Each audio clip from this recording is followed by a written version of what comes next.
Halo, assalamualaikum teman-teman. Berjumpa lagi dengan saya, Mom Jona, seorang ibu rumah tangga.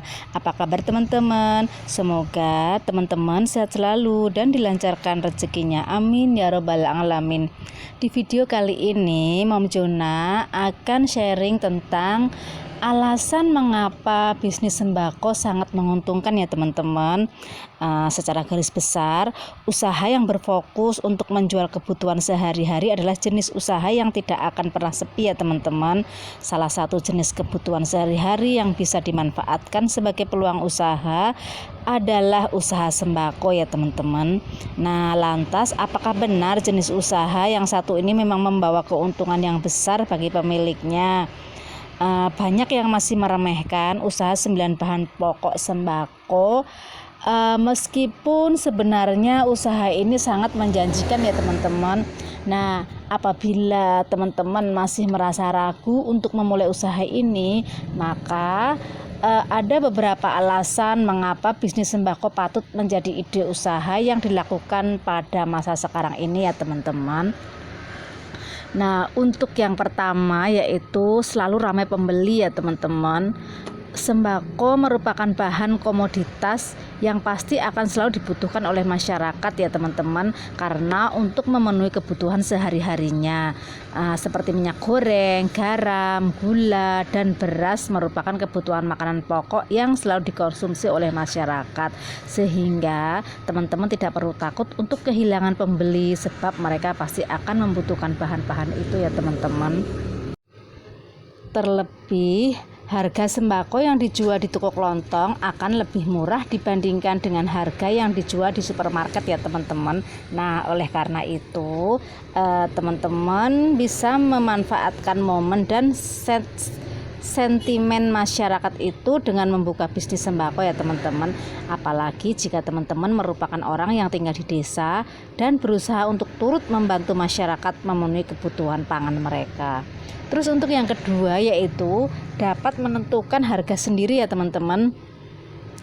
Banyak yang merasa pesimis dalam membuka bisnis sembako ya teman-teman, karena pesaing yang jumlahnya terlalu banyak dan tidak percaya diri dalam kompetisi ya teman-teman.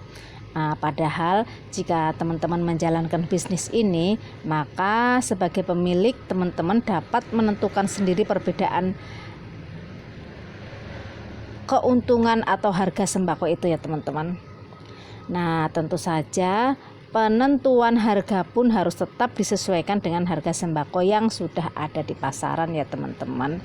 Nah, alangkah lebih baik apabila teman-teman tidak mematok harga yang terlalu murah ataupun harga yang terlalu mahal.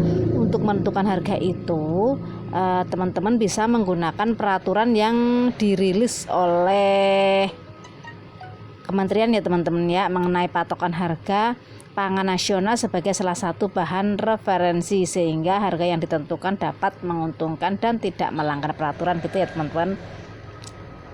Terus untuk yang ketiga ya teman-teman, terjangkau oleh seluruh warga. Nah, karena harga yang sangat bersahabat, maka warung yang menjual sembako pasti mampu menjangkau seluruh kalangan ya teman-teman. Bahkan orang yang memiliki penghasilan di bawah rata-rata pun tetap mampu membeli sembako dengan mudah.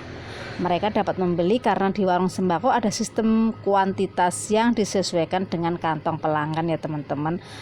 Seperti beras yang bisa dibeli sebesar 1 kilo atau telur yang bisa dibeli 1 butir saja. Nah, begitu itu ya teman-teman.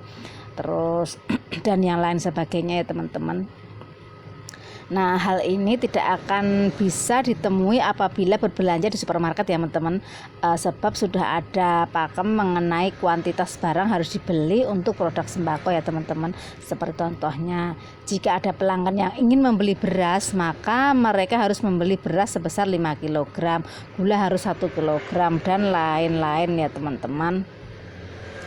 Nah, dengan membuka bisnis sembako, teman-teman dapat membantu warga untuk membeli kebutuhan dengan jauh lebih merakyat ya teman-teman.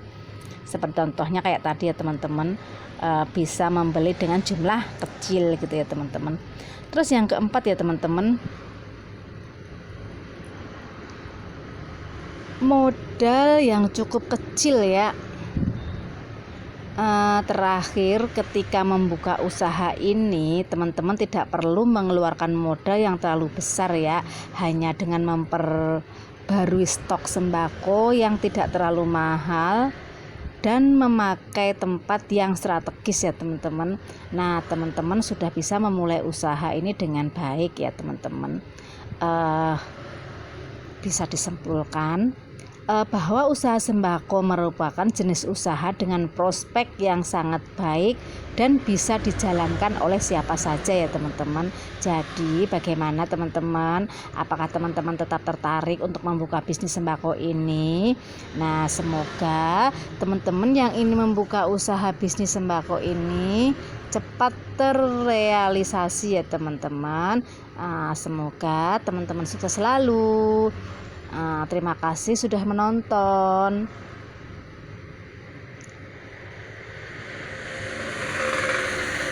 Dan teman-teman sehat selalu dan dilancarkan rezekinya. Amin ya rabbal alamin.